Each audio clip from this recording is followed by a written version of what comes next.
Time to make Amish sugar cookies. Now, I'm not too sure the Amish would approve of my changes, so we'll talk about that later. Right now, I've got softened butter in the bowl. I like to set it in the bowl to soften, so I'm not messing it with it later. Here's the change I've made. I added coconut oil, and that coconut oil was a little bit set up, so it wasn't runny, but you can certainly use liquid coconut oil if that's the time of the year. Now, I've added 2 kinds of sugar, powdered sugar and granulated. And so when I start the mixer, I'm just going to do it slow at first. I don't want that powdered sugar fluffing up. Oh, there happened a little bit. Not too bad though, and I'll let the speed get going a little bit more here. And then I'm going to be stopping and scraping it down because I want to make sure everything gets mixed up nicely, and I want this to get really creamy and fluffy. Now, if your coconut oil is liquid, don't worry about it. It'll still be fine. It won't be as fluffy, but that's okay. Now, coconut lovers, they like this. People who don't like coconut, oftentimes they like this too. So some do, some don't. You just have to test for yourself. Okay, eggs, vanilla, they're going in there also, and I will again stop this in a few minutes and scrape it down a bit just to make sure everything's getting mixed up properly. All right, now we're adding dry ingredients. I'm adding cream of tartar and soda to the flour, and I'm just going to whisk that together so it all gets mixed in. Don't want any clumps of that soda or cream of tartar getting stuck in the cookies. And I'm going to add this a little bit at a time, and again use low speed because I don't want to make a big mess while I'm making these cookies.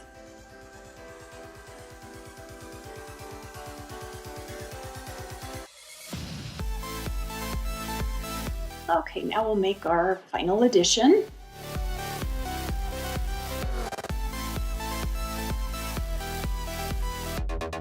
Scrape that down. If I felt like I need a little more flour, I'd add some, but this is looking pretty good. To let that kind of come together a little bit more. There, you can see how it's even kind of coming away from the side of the bowl part of it. Now, you're supposed to just be able to drop these onto the pan, but I like nice round cookies. And so I take the little extra time to go ahead and roll the dough. And I'm placing them all on the cookie pan.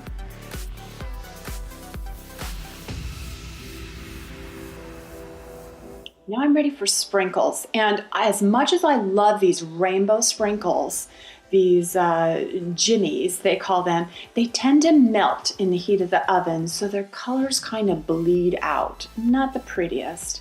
And so I did get some of these sprinkles that came. I'm not going to use the white. I don't think they're going to show up real well on the cookies, but I'm going to use the other colors.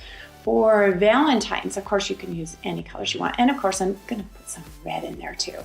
But you can use whatever holiday sprinkles you want to use, or none at all, and I'll do some cookies without any.